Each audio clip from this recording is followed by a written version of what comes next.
Hello बच्चों, स्वागत है आपका फिर से एक नई वीडियो में जिसमें हम देखेंगे चैप्टर 4 के एक एक नंबर वाले क्वेश्चन जो कि पिछले एग्जाम्स में आए हुए हैं और अब के लिए भी इनकी संभावना बनती है। तो मोस्ट इम्पॉर्टेंट क्वेश्चन है, आप इन्हें अच्छे से याद कर लें ताकि आपको एग्जाम में कोई परेशानी ना हो। तो शुरू करते हैं आज का वीडियो। आज का हमारा पहला प्रश्न है, लॉरेंज बल किसे कहते हैं। ठीक है, लॉरेंज बल की परिभाषा बतानी है। तो लॉरेंज बल क्या होता है हमारा, देखो F इक्वल्स टू हम लिखते हैं FE प्लस FB। इसका मतलब विद्युत बल और चुंबकीय बल का योग होता है। ठीक, तो देखिए परिभाषा देंगे हम इसकी कि जब कोई आवेशित कण ऐसे क्षेत्र में गति करे जहां उस पर विद्युत तथा चुंबकीय दोनों बल आरोपित हो तो उस पर लगने वाले कुल बल को लॉरेंज बल कहा जाता है। इसका मतलब लॉरेंज बल क्या हो गया, विद्युत क्षेत्र और चुंबकीय क्षेत्र दोनों के कारण लगने वाले बलों का योगफल। तो हम इसको लिखते हैं F बराबर FL बराबर लिख सकते हैं QE, ये क्या होता है हमारा विद्युत बल, और Q B vector cross V vector. ठीक है, ये हमारा क्या हो जाएगा चुंबकीय बल। तो ये कुल मिला के हमारा क्या हो गया लॉरेंज बल।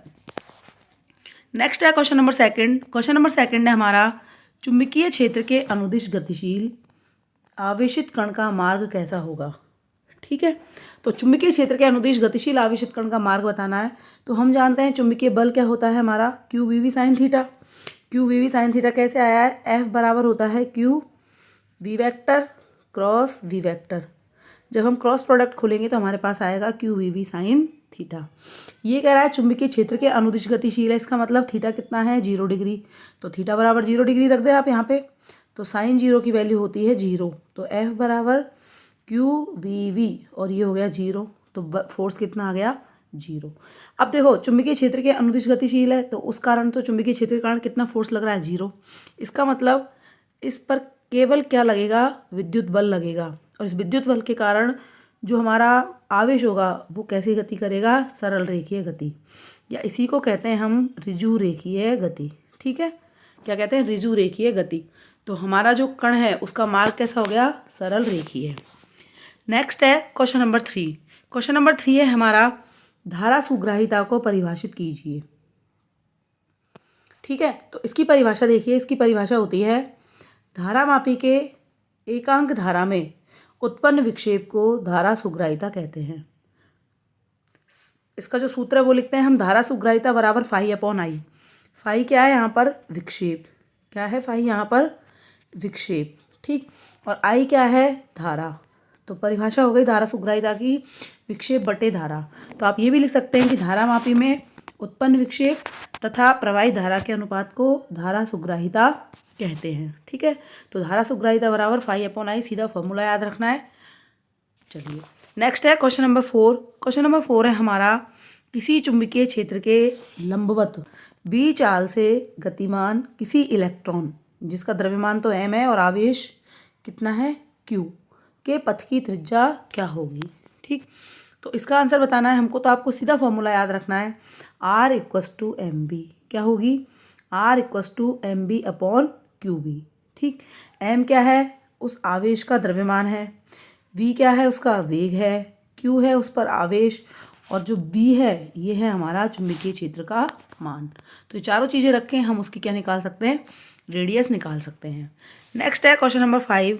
क्वेश्चन नंबर 5 है हमारा, एक आवेश Q चुंबकीय क्षेत्र V के लंबवत दिशा में V वेग से प्रवेश करता है। इस आवेश पर कार्यरत बल का मान क्या होगा। ठीक है, तो अभी हमने क्या है वैसे की वैसे ही करना है। फॉर्मूला हम लगाएंगे, चुंबकीय बल बराबर होता है F बराबर QV cross V। Cross product हटाओगे तो आ गया F बराबर QVV साइन थीटा। अब जो आवेश है वो चुंबकीय क्षेत्र के कैसे प्रवेश कर रहा है, लंबवत दिशा में। इट मीन्स थीटा कितना हो गया 90 डिग्री। वैल्यू रखिए इसमें, F बराबर साइन थीटा 90, साइन 90 की वैल्यू होती है 1, तो बल आ गया F बराबर QVV। ये इसका क्या हो गया आंसर है। ठीक है, चलिए नेक्स्ट है क्वेश्चन नंबर 6। क्वेश्चन नंबर 6 है हमारा, धारामापी के दक्षतांक को परिभाषित कीजिए। धारामापी के किसको परिभाषित करना है, दक्षतांक को। ये पिछली एग्जाम्स में आया हुआ क्वेश्चन है। तो दक्षतांक बराबर याद रखना है आपको धारा बटे विक्षेप। क्या होता है, धारा बटे विक्षेप। तो परिभाषा क्या हो जाएगी, विक्षेप को एकांक कर देंगे, किसी धारामापी में एकांक विक्षेप के लिए आवश्यक धारा को धारामापी का दक्षतांक कहते हैं। ठीक, वापस देखो परिभाषा, किसी धारामापी में एकांक विक्षेप उत्पन्न करने के लिए आवश्यक धारा क्या कहलाएगी? धारामापी का दक्षतांक। या हम यूँ कह सकते हैं किसी भी धारामापी में प्रवाहित धारा और उत्पन्न विक्षेप का अनुपात क्या कहलाएगा? दक्षतांक। और अभी अभी हमने धारा सुग्राहिता पढ़ा है, इसका क्या था? अपोजिट। तो दक्षतांक बराबर होता है 1/धारा सुग्राहिता। क्या होता है? 1/ धारा सुग्राहिता, यानी कि 1/SI से भी हम इसको लिखते हैं। SI क्या है? धारा सुग्राहिता। तो धारा सुग्राहिता का व्युत्क्रम भी क्या कहलाएगा? हमारा दक्षतांक। ठीक, नेक्स्ट है क्वेश्चन नंबर 7। क्वेश्चन नंबर 7 है हमारा, कई बार एग्जाम्स में पूछा गया है, बोर मैग्नेटोन का मान लिखिए। ठीक, तो आपको सीधा याद रखना है बोर मैग्नेटोन की वैल्यू कितनी होती है? 9.27 × 10⁻⁻24 एम्पियर मीटर स्क्वायर। ठीक, चलिए नेक्स्ट क्वेश्चन है, बोर मैग्नेटोन से क्या तात्पर्य है? मतलब बोर मैग्नेटोन की आपको परिभाषा बतानी है। तो इसकी परिभाषा है, हाइड्रोजन परमाणु के बोर मॉडल के अनुसार न्यूनतम स्थायी कक्षा में, न्यूनतम स्थायी कक्षा से मतलब है जो सबसे निम्नतम कक्षा होगी, उस कक्षा में जो इलेक्ट्रॉन हमारा घूम रहा है उसके चुंबकीय द्विध्रुव आघूर्ण को क्या कहेंगे? हम बोर मैग्नेटोन कहेंगे। ठीक है, परिभाषा इसकी एक बार वापस देखिए। हाइड्रोजन परमाणु के बोर मॉडल के अनुसार हम इसकी परिभाषा देंगे, क्या हो जाएगी? न्यूनतम स्थायी कक्षा में घूमने वाले इलेक्ट्रॉन के चुंबकीय द्विध्रुव आघूर्ण को क्या कहा जाता है? बोर मैग्नेटोन कहा जाता है। ठीक, न्यूनतम कक्षा का मतलब n बराबर 1 होगा उसके लिए। तो हमारे पास फॉर्मूला आता है वैसे तो μL बराबर E/4πmE/NH। न्यूनतम कक्षा में n कितना हो जाएगा? 1। तो हमारे पास फॉर्मूला आएगा μL मिनिमम यानी न्यूनतम बराबर EH/4πmE। ये फॉर्मूला आपको याद रखना है। ये फॉर्मूला किसके लिए है? हमारा बोर मैग्नेटोन के लिए है, इंपॉर्टेंट है, आप याद रखेंगे। μL मिनिमम बराबर होता है EH/4πmE। E है इलेक्ट्रॉन पर आवेश, H है हमारा प्लांक कांस्टेंट, 4 और पाई कांस्टेंट है, और Me है इलेक्ट्रॉन का द्रव्यमान। तो इस तरह से ये बोर मैग्नेटोन का फॉर्मूला हो गया। तो फॉर्मूला और इसकी डेफिनेशन, ठीक, दोनों चीज़ आप याद रखेंगे, कई बार एग्जाम्स में पूछी गई है, इंपॉर्टेंट क्वेश्चन है। नेक्स्ट है क्वेश्चन नंबर 9। क्वेश्चन नंबर 9 है हमारा, एम्पियर का परिपथीय नियम क्या है? स्पष्ट कीजिए। एम्पियर का क्या लिखना है? परिपथीय नियम लिखना है। तो देखो इसका जो फॉर्मूला है वो आपके सामने लिखा हुआ है, लास्ट में रिजल्ट क्या आता है? BdL बराबर μ0I। ठीक, तो हम इसका नियम कैसे लिखेंगे? BdL, DL होता है हमारा रेखा समाकल। क्या होता है? रेखा समाकल। तो B क्या है? चुंबकीय क्षेत्र। तो B का रेखीय समाकल, ठीक, किसके बराबर है? I और μ0 के गुणनफल के। तो नियम क्या हो गया हमारा? नियम हो गया, किसी बंद परिपथ की सीमा के अनुदिश चुंबकीय क्षेत्र B का रेखीय समाकलन बंद परिपथ द्वारा परिबद्ध कुल धारा I का μ0 गुना होता है। इसे ही क्या कहेंगे? एम्पियर का परिपथीय नियम। मोस्ट इंपॉर्टेंट क्वेश्चन है, बिल्कुल अच्छे से रट लेना है, कई बार एग्जाम्स में पूछा गया है। मैथमेटिकल रूप लिखेंगे इसका, समाकलन, बीच में गोला लगाया हमने बंद करके, क्योंकि परिपथ हमारा कैसा है? बंद। B vector dot DL vector बराबर μ0I। जैसे मान लो ये कोई बंद परिपथ है, ठीक, इसमें से हमारी ये धारा निकल रही है इस तरह से। ठीक, इसका नाम लिख दिया मैंने I1, इसका नाम लिख दिया मैंने I2, और इसका नाम लिख दिया मैंने I3। तो यहाँ पे जो टोटल I है, समीशन I, वो कितना आएगा? I1 I2 जा रही है ऊपर की तरफ, तो मैं I1 + I2 लिख लेते हैं, दोनों को एक ही डायरेक्शन है, और माइनस लिख लेते हैं I3। तो ये हमारी क्या हो गई? टोटल धारा। तो अगर हम इसके लिए क्या लगाएं? एम्पियर का परिपथीय नियम। तो हमारे पास एम्पियर का परिपथीय नियम क्या हो जाएगा? एम्पियर का परिपथीय नियम हमारा हो जाएगा इंटीग्रेशन B.dl बराबर μ0, और ये हमारा आ जाएगा I1 + I2 - I3। ठीक, इस तरह से ये हमारा क्या हो जाएगा? इसके लिए एम्पियर का परिपथीय नियम। ठीक, चलिए नेक्स्ट देखते हैं क्वेश्चन नंबर 10। क्वेश्चन नंबर 10 है हमारा, बायो सावर्ट का नियम वेक्टर रूप में लिखिए। यानी कि वेक्टर के रूप में इसके नियम को लिखना है। तो सबसे पहले हमने लिखा है ये काम क्या आता है। तो देखिए बायो सावर्ट का जो नियम होता है उसके द्वारा किसी धारावाही चालक के कारण किसी बिंदु पर चुंबकीय क्षेत्र का मान ज्ञात किया जाता है। जैसे देखो, ये कोई धारावाही चालक तार है, इसमें मान लो I धारा फ्लो हो रही है, इसके कारण मुझे यहाँ किसी बिंदु पर क्या निकालना है, चुंबकीय क्षेत्र का मान, तो वो मैं निकाल सकती हूँ। ठीक है, आगे देखते हैं नियम क्या है। नियम है हमारा, किसी धारावाही चालक के एक अल्पांश dl के द्वारा किसी बिंदु P पर उत्पन्न चुंबकीय क्षेत्र B का मान, चुंबकीय क्षेत्र की तीव्रता dV एक तो धारा के समानुपाती होगी। जैसे हमें चित्र बना लेते हैं, ये एक अल्पांश हो गया जिसको ले लेते हैं dl लंबाई का। ठीक, इससे किसी बिंदु R दूरी पर है P, इस पर क्या निकालना है हमको, चुंबकीय क्षेत्र का मान।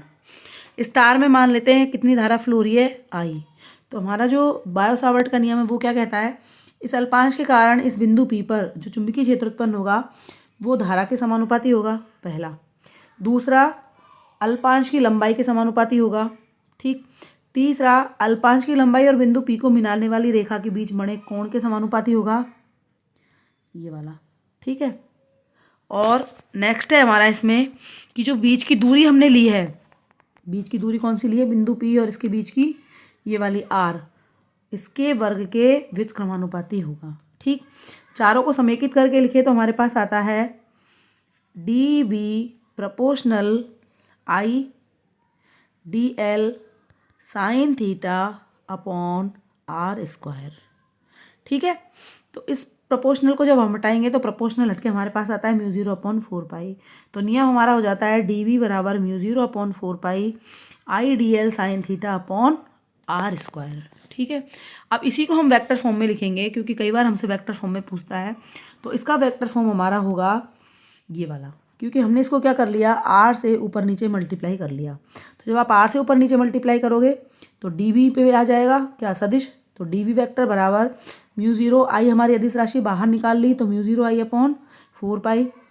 dl क्या है, धारावाही अल्पांश, और R दोनों के बीच ही तो है एंगल, हमारा dl और R के बीच एंगल कितना है, साइन थीटा। तो हमने इसको लिख दिया dl क्रॉस R वेक्टर, और अपॉन में हो जाएगा R³। तो ये इसका क्या हो गया, वेक्टर रूप हो गया, यानी सदिश रूप। कई बार पूछा गया है, इंपॉर्टेंट लगा लेना और रट लेना इसको। तो ये हमारा हो गया बियो सावर्ट नियम का सदिश रूप।